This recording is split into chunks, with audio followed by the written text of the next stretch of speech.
വലിയ പ്രശ്നങ്ങളാണ്. സ്ത്രീകൾക്ക് വലിയ അവർക്ക് മോശം സാഹചര്യങ്ങളാണ്. എങ്ങനെയാണ് അതിനെ കാണുന്നത്? ഈ ഹേമ കമ്മീഷൻ റിപ്പോർട്ട് ഇപ്പോഴെങ്കിലും ഇങ്ങനെ വന്നതുകൊണ്ടാണ് നമുക്ക് നേരത്തെ ശരിക്കും എല്ലാവർക്കും അറിയാം, സിനിമാ മേഖല എന്ന് പറഞ്ഞ ഒട്ടനവധി പെൺകുട്ടികൾ ചൂഷണം ചെയ്യപ്പെടുന്ന മേഖലയാണെന്നൊക്കെ എല്ലാവർക്കും അറിയാമായിരുന്നു.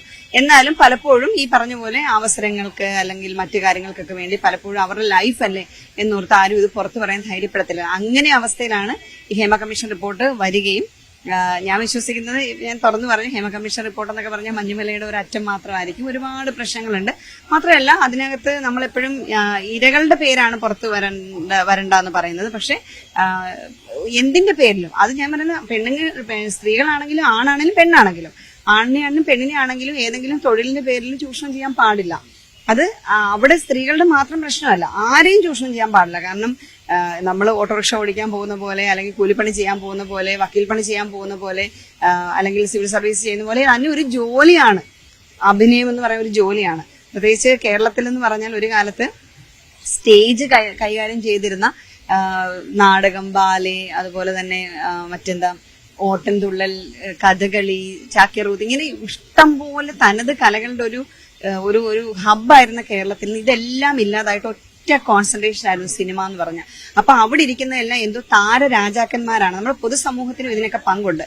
അവരെ നമ്മൾ വേറൊരു ലെവലിൽ കാണാൻ തുടങ്ങി. അവർ സാധാരണ മനുഷ്യരാണെന്നും അവർ ജോലി ചെയ്ത് ജീവിക്കുകയാണെന്നും ഉള്ള ധാരണ മാറിയിട്ട് ഫാൻസ് ക്ലബ്ബുകള്, ബഹളങ്ങള്, താരരാജാക്കന്മാരൊന്നുമല്ല, ഒരു രാജവുമല്ല. അവരുടെ കഴിവിനെയും അവരുടെ എല്ലാം നമ്മൾ അംഗീകരിച്ചു കൊടുക്കണം. അവരുടെ ടാലന്റിനെയാണ് അംഗീകരിക്കേണ്ടത്. പക്ഷെ നിർഭാഗ്യവശാൽ ഇത്രയും പരിഷ്കൃത സമൂഹമായ നമ്മുടെ കേരളത്തിൽ, തമിഴ്നാട്ടിലൊന്നും പിന്നെ പറഞ്ഞിട്ട് കാര്യമില്ലാത്ത അവസ്ഥയിലായി കേരളത്തിൽ പോലും അമിതമായിട്ടുള്ള താരാരാധന, ചെറുപ്പക്കാരടക്കം സിനിമാ നടന്മാരെ അനുകരിക്കുന്നു.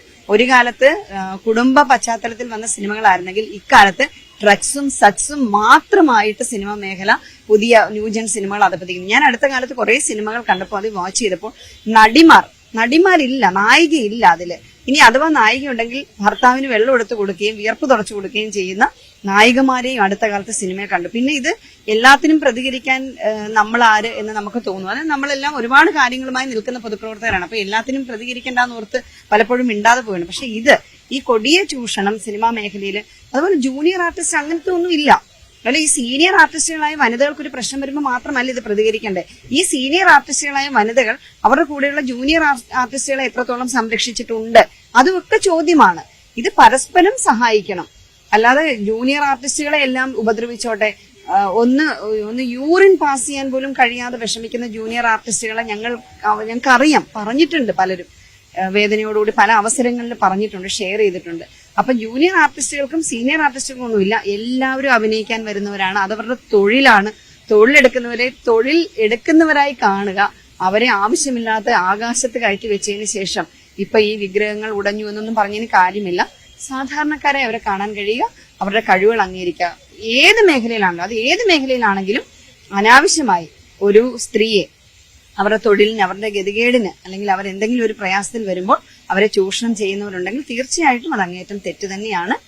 എനിക്ക് തോന്നുന്നു കേരളത്തില് ഇത് ഈ തരത്തിലല്ല ഡിസ്കഷൻ വരുന്നത്. ഹേമ കമ്മീഷൻ എന്നുള്ളതല്ല, എല്ലാ മേഖലകളിലും സ്ത്രീകൾക്ക് സുരക്ഷിതത്വം ഉണ്ടാവണം. ഇന്റേണൽ കംപ്ലയിന്റ് കമ്മിറ്റികളൊക്കെ എല്ലായിടത്തും സജീവമാണ്. പക്ഷെ അതൊക്കെ എത്രത്തോളം പ്രവർത്തിക്കുന്നുണ്ട്, അങ്ങനെയുള്ള ചർച്ചകൾ വരട്ടെ. എന്റെ ഒരു ആഗ്രഹം ഇത് ഇന്ത്യൻ സിനിമ ഇൻഡസ്ട്രിയിലേക്ക് ഇതൊരു കോളിളക്കം സൃഷ്ടിക്കട്ടെ എന്ന്. കേരളം ഇതിന്റെ ഒരു ചെറിയ സ്ഥലമാണ്. അപ്പൊ എന്തായിരിക്കും ബോളിവുഡ് അങ്ങനെയുള്ള സ്ഥലങ്ങളിലൊക്കെ സ്ത്രീകളൊക്കെ അനുഭവിക്കുന്നത്? എല്ലാ ഫിലിം ഇൻഡസ്ട്രിയിലേക്കും ഇതൊരു തുടക്കമാവട്ടെ. അവിടെ എല്ലാവർക്കും സമാധാനപരമായി അവരുടെ ജോലി ചെയ്ത് അഭിമാനത്തോടെ കഴിയാൻ കഴിയുന്ന ഒരു സാഹചര്യം സൃഷ്ടിക്കാൻ ഈ കമ്മീഷൻ റിപ്പോർട്ടിന് കഴിയട്ടെ. താരാരാധനയൊക്കെ അവസാനിപ്പിക്കേണ്ട സമയമായെന്നും കൂടെയാണ് പറയുന്നത്. എത്രയോ കാലം താരാരാധന എന്ന് പറഞ്ഞാൽ എന്താണ്? എല്ലാവരും സാധാരണ ഇപ്പൊ നിങ്ങളൊരു ജോലി ചെയ്യുന്ന പോലെ തന്നെയല്ലേ മാധ്യമപ്രവർത്തകർ ജോലി ചെയ്യുന്നു, രാഷ്ട്രീയക്കാർ ജോലിയല്ല ചെയ്യുന്നു, അവർ പൊതുപ്രവർത്തനം നടത്തുന്നു, സോഷ്യൽ വർക്കേഴ്സ് അവരുടെ കാര്യങ്ങൾ ചെയ്യുന്നു. ഞാൻ പറഞ്ഞു, ഒരു പോർട്ടർ മുതല് ഈ ഇന്ത്യ മഹാരാജ്യത്ത് ഏത് ഹൈറാർക്കിയിൽ ഇരിക്കുന്ന ഉദ്യോഗസ്ഥരും താഴെത്തട്ടിലുള്ള പാവപ്പെട്ട മനുഷ്യരും കൂലിപ്പണി ചെയ്യുന്നവരും എല്ലാം അവരെല്ലാം അധ്വാനിച്ച് ജീവിക്കുന്നവരാണ്. എല്ലാ തൊഴിലിനും മഹത്വമുണ്ട്. ഇതിപ്പോ അതിഭാവുകത്വം വന്ന് അനാവശ്യമായി അടുത്ത കാലത്ത് ഒരു നടന്റെ പ്രതികരണം, എത്ര മ്ലേച്ഛമായ പ്രതികരണമാണ് അദ്ദേഹം. ഈ കുറെ ഓൺലൈൻ ചാനലുകളിൽ ചെന്നിട്ട് ചോദിക്കും, എത്ര വായി തോന്നി എന്ത് വൃത്തികേടും വിളിച്ചു പറയാമോ, ആരാണ് ഇവർക്കൊക്കെ അധികാരം കൊടുത്തിരുന്നത്? ഒരു യുവ നടന്റെ പ്രതികരണം ഞാൻ അടുത്തിടെ കാണുകയുണ്ടായി. എല്ലാ ഇന്റർ മീനിങ് വെച്ചിട്ടാണ് അയാൾ സംസാരിക്കുന്നത്. അയാൾക്കും ഫാൻസ്, ഡ്രഗ്സ് ഉപയോഗിക്കുന്നതും അതൊക്കെ പരസ്യമായിട്ട് സിനിമകളിൽ കാണിക്കാൻ തുടങ്ങി. ഞാൻ പറഞ്ഞില്ല, അടുത്ത കാലത്ത് കാണുന്ന സിനിമകളിൽ വയലൻസ് ആണ്. സ്ത്രീ എന്ന് പറഞ്ഞാൽ എന്തോ സെക്ഷുവൽ യൂസിനുള്ള ഉപകരണമാണെന്ന് മെസ്സേജ് കൊടുക്കുന്നു, വയലൻസ് കാണിക്കുന്നു.